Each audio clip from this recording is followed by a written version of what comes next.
बिस्मिल्लाहिर्रहमानिर्रहीम। अस्सलाम वालेकुम सर। आज क्लास में हम बात करते हैं इन्वॉल्वमेंट ऑफ कॉन्ट्रैक्टर की।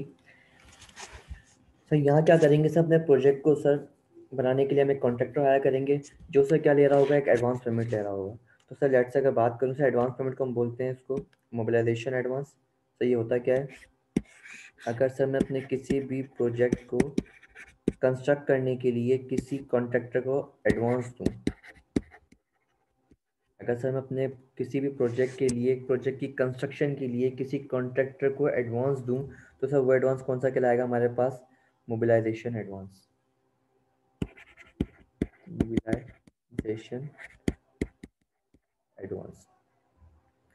तो सर इसके होता क्या है सर, और सर क्या करेंगे इसको आगे चल के, mobilisation account is deducted from the bills of a contractor in equal installment of covering the project price. और सर ये एडवांस दूंगा मोबिलाइजेशन अकाउंट एडवांस में, तो ये ओवर द पीरियड सर ये मेरे बिल्स में से, मेरी से एक्सपेंडिचर में से जब हम पेमेंट करने जाऊंगा तो उसमें से क्या करूंगा, मैं डिडक्ट कर लूंगा। वो परसेंटेज क्या होगी वो सर हम बात करते हैं। अब लेट से सर मैंने यहाँ पे, मैं सर डेट लिख रहा हूँ और एक्सपेंडिचर लिख रहा हूँ कि मैं एक्सपेंडिचर कर कितने कर रहा हूँ। सर फॉर एग्जांपल मैंने मार्च में सर एक्सपेंडिचर करना है सर 20,000 का। दैन सर मैंने जुलाई में एक्सपेंडिचर किया मैंने फॉर एग्जांपल 15,000 का। उसके बाद सर नवंबर में 10,000। उसके बाद सर 1 दिसंबर को लेट से 5,000। और सर जो मेरा प्रोजेक्ट है सर, वो मेरा प्रोजेक्ट है लेट से 50,000 का। और सर मैं लोन भी कितना ले रहा हूँ, मैं लोन कौन सा, ये स्पेसिफिक लोन ले रहा हूँ सर मैं कितना, 50,000 का। और सर मुझे एक मोबिलाइजेशन एडवांस देना है कॉन्ट्रैक्टर को।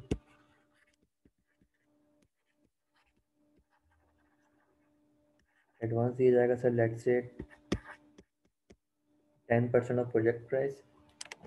ओके, अगर सर मैं इसकी बात करूँ स्पेसिफिक लोन पे सर इंटरेस्ट कितना बनेगा, सर अगर मैं इंटरेस्ट की बात करूँ इस पर, तो सर इसका इंटरेस्ट बन रहा होगा लेट से 16% कुछ। और सर अगर मैं इन्वेस्टमेंट इनकम रेट की बात करूँ तो सर वो होगा लेट से 6%। तो मुझे क्या फाइंड करना है सर, कैपिटलाइजेशन अकाउंट, मैं borrowing cost eligible for capitalisation, तो उसको हम फाइंड कर लेते हैं। अब सर यहाँ पे इसने क्या बोला, और सर जर्नल एंट्रीज भी मांगी है। अब सर ये बोला है मोबिलाइजेशन एडवांस दे रहा था 10% का, तो इट मीन्स कि सर मैं मुझे सबसे पहले क्या करनी पड़ेगी, एडवांस देना पड़ेगा सर अपने प्रोजेक्ट प्राइस का। तो सर मैंने यहाँ पे 1 जैन को सर मैंने क्या लिया, लोन लिया। तो सर क्या एंट्री पास हुई होगी, बैंक डेबिट लोन क्रेडिट 50,000 से। उसके बाद सर मुझे 1 जनवरी सर मुझे एक कॉन्ट्रैक्टर को एडवांस देना है, तो सर उसकी एंट्री पास कर लेते हैं हम लोग। Sir advance to contractor.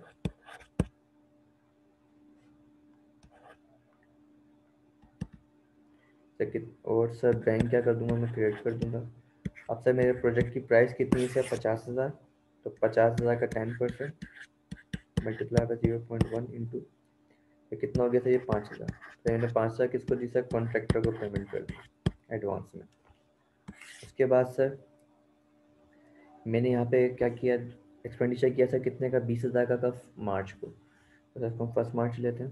तो सर 1 मार्च को तो मैंने एक्सपेंडिचर कर रहा हूँ तो कितने का, 20,000 का। तो सर CWI भी डेबिट होगा, CWI भी डेबिट 20,000 से। सर बैंक क्रेडिट होगा कितने से, 20,000 से। नहीं सर, हमने क्या बोला सर, मोबिलाइजेशन एडवांस होता है क्या, ऐसा ही ओवर द पीरियड हम जब हम एक्सपेंडिचर करते हैं पेमेंट का टाइम आएगा तो हम उसमें से काट लेंगे।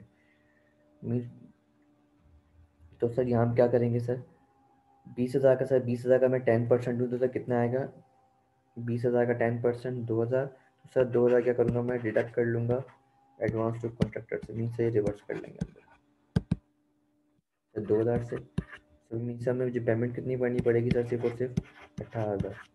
क्योंकि सर ऑलरेडी मैं 5,000 की पेमेंट कर चुका हूँ यहाँ पे कॉन्ट्रैक्टर को। देन उसके बाद सर हम आए कब, जुलाई में सर 15,000 की पेमेंट कर रहा हूँ सर मैं। जुलाई में 1 जुलाई को सर मैं एक्सपेंडिचर कर रहा हूँ 15,000 का, तो CWIP डेबिट करा मैंने 15,000 से। बैंक क्रेडिट करना है मुझे, और से एडवांस टू कॉन्ट्रैक्टर।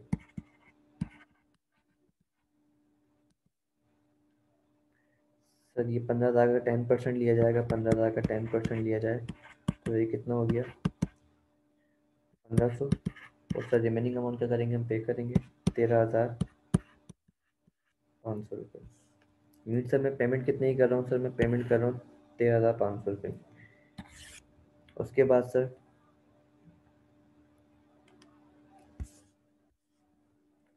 मैंने एक्सपेंडिचर किया सर 10,000 का नवंबर में। तो सर नवंबर में 1 नवंबर को एंट्री पास हो रही होगी, CWIP debit and sir bank credit और एडवांस टू कॉन्ट्रैक्टर क्रेडिट। कितने अमाउंट से, 10,000 से। 10,000 का 10% मैं डिडक्ट कर लूँगा, 1,000 रुपये। सर मीन्स मैं बैंक से पेमेंट कितनी करूँगा सर, 9,000। सर बिल्स में और पेमेंट में फ़र्क है थोड़ा सा ना। उसके बाद सर यहाँ बात कर रहा हूँ मैं कब, दिसंबर में सर मैंने पेमेंट करी, मीन्स एक्सपेंडिचर किया सर मैंने कितने का, 5,000 का, जिसमें से सर मैं पेमेंट कितनी कर रहा हूँ मैं। सर दिसंबर को सर मैंने एक्सपेंडिचर किया, CWIP debit, bank credit and advance to contractor.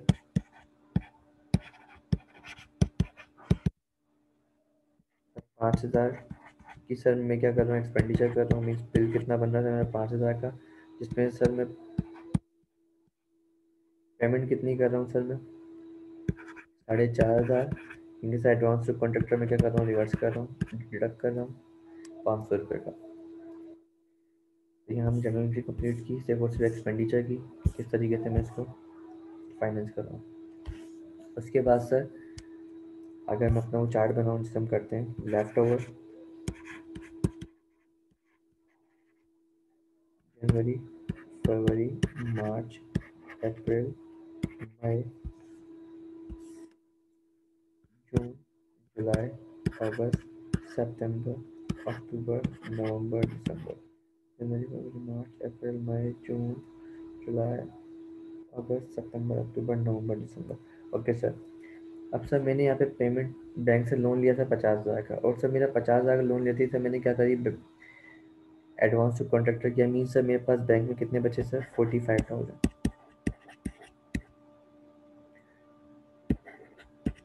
उसके बाद सर मैंने पेमेंट करी सर कब, 18,000 की, 1 मार्च को। तो फरवरी में सर मेरे पास कितने रहेंगे, 45,000 rupees.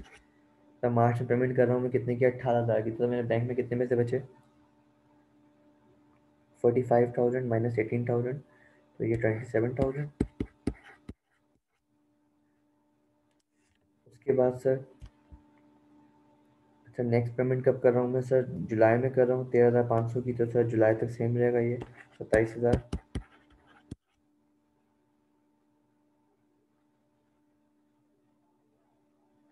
27,000।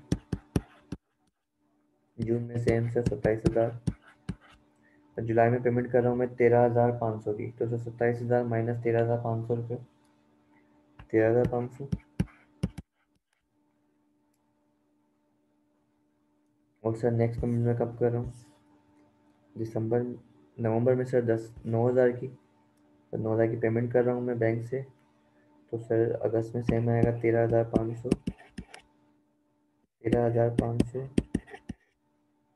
13,500।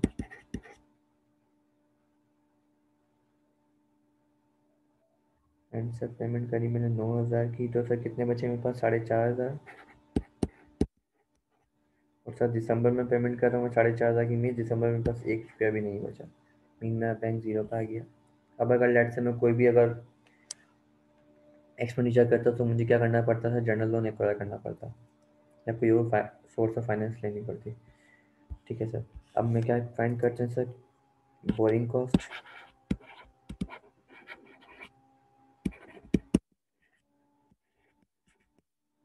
Eligible for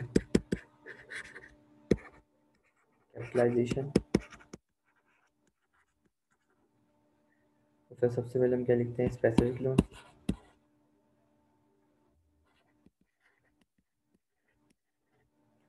specific loan से हमने कब से कब तक के लिए लिया था, पूरा 12 महीने ऐसा मान लिया, पर कोई भी काम सस्पेंड नहीं हो रहा, कोई एक्टिव वर्क हमारा स्टार्ट से स्टार्ट था बिल्कुल। तो सर यहाँ पर हम लेते हैं 1 जन से लेके 31 दिसंबर तक 50,000 मल्टीप्लाई बाय, का रेट कितना था हमारे पास 16% का, तो 16% मल्टीप्लाई बाय 12/12।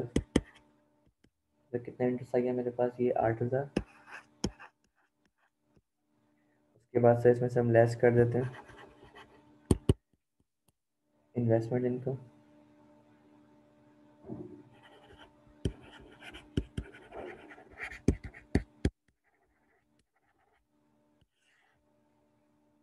सब 45,000 रहे सर 2 महीने के लिए। तो 1 जन से लेके 28 फेब तक रहे सर 2 महीने। तो 50,000 45,000 मल्टीप्लाई बाय 2/12 मल्टीप्लाई बाय 6%। उसके बाद सर मार्च से लेके जून तक रहे मेरे पास 27,000 मीन्स 4 महीने। तो 1 March to 30 June 27,000 multiply by 4/12 multiply by 6%। Then उसके बाद सर 13,500 रहे सर मेरे पास बैंक के अंदर 4 महीने। तो 1 जून टू 31 अक्टूबर 13,500 मल्टीप्लाई बाय 4/12 मल्टीप्लाई बाय 6%। और सर नवंबर में मेरे पास रहे सर सिर्फ और सिर्फ 4,500 रुपये। तो 1 नवंबर टू 30 नवंबर 4,500 मल्टीप्लाई बाय 1/12 मल्टीप्लाई बाय 6%। तो इसको हम कैलकुलेट कर लेते हैं।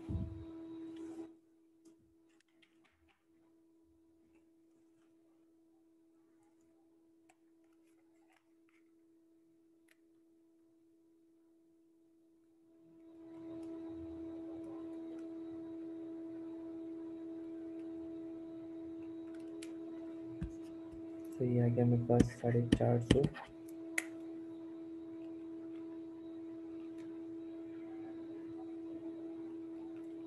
तो ये आ गया मेरे पास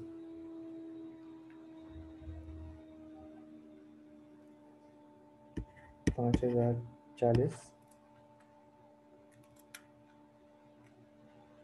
13,500 मल्टीप्लाई बाय 4/12 मल्टीप्लाई बाय 0.06। तो ये आ गया 270। और फिर 4,500 multiply by 1/12 multiply bye 0.06।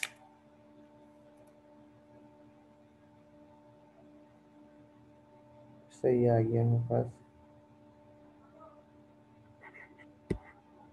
22.5। Sir सबको हम प्लस कर लें सर।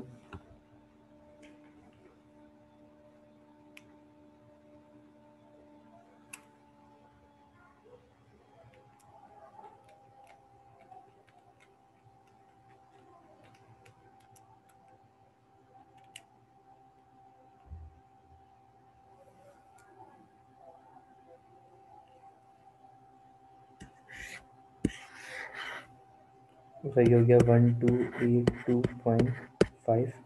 उसके में से माइनस कर लेते हैं सर 8,000 माइनस आंसर 6,717.5। तो ये मेरी बोरिंग कॉस्ट है जो इंडिविजुअल है कैपिटलाइज होने के लिए। ओके सर, उसके बाद सर आप लोगों को जो करना है क्वेश्चन नंबर 5 जो है होमवर्क है आप लोगों के लिए। इंशाल्लाह इसको हम करते हैं नेक्स्ट क्लास में, बाकी आप लोग करने की कोशिश कीजिएगा। जब तक के लिए अल्लाह हाफ़िज़।